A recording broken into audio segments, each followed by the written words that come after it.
శారద, నీకు వచ్చిన భయమేమి? నాకు కాదు స్వామి, నా మిత్రునికి. నీ మిత్రునిగా? ఒక రాక్షసి అనిరుద్ధుని బంధించి నన్ను వెంట తీసుకొని పోయింది.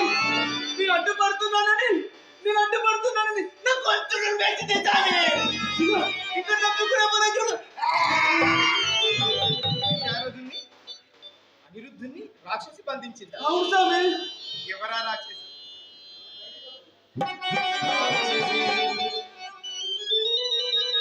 కంగారు పేరు ఊరు అడగడం మర్చిపోయాను స్వామి.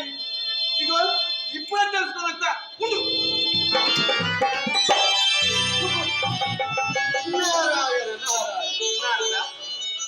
శారదుడు చెప్పింది నిజమేనా? నిజమే స్వామి. బాణాసురుడి కుమార్తె ఉషా జగన్మోహిని స్వప్నంలో సాక్షాత్కరించిన అనిరుద్ధ కుమారుని వలచింది. చిత్రరేఖ సాయంతో తన మందిరానికి రప్పించుకుంది. అధిగ్రహించిన బాణాసురుడు అనిరుద్ధ కుమారుని బంధించినాడు. బాణాసురుడు లోకకంటకుడు కాలేదని ఇన్నాళ్ళు ఉపేక్షించాడు.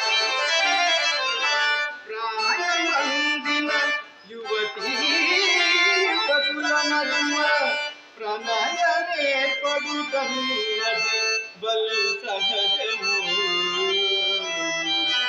మనకు తెలిసిన వారికి మలుగు చేసి పంపదగు గారి బంధింప పాడియదునే.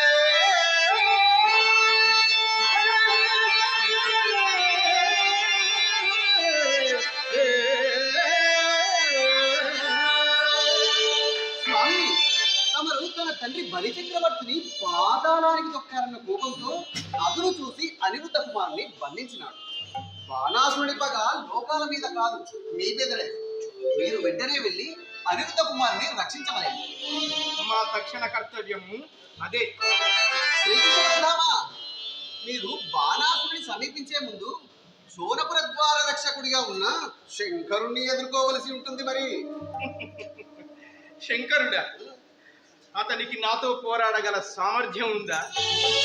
నన్ను చూసి నమస్కరించి వైదొలిగిపోతాడే గాని నాతో పోరాడేవాడు కాదు అని తమరు అనుకుంటున్నారు. శంకరుడిప్పుడు బాణాసురుడికి కింకరుడు. తన కర్తవ్యము తాను నిర్వహిస్తాడు. నారద, నా కర్తవ్యమేమో నేను నిర్వహిస్తాను.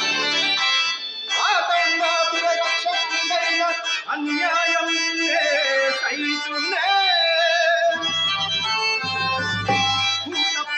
పిశాచ సంఘములతో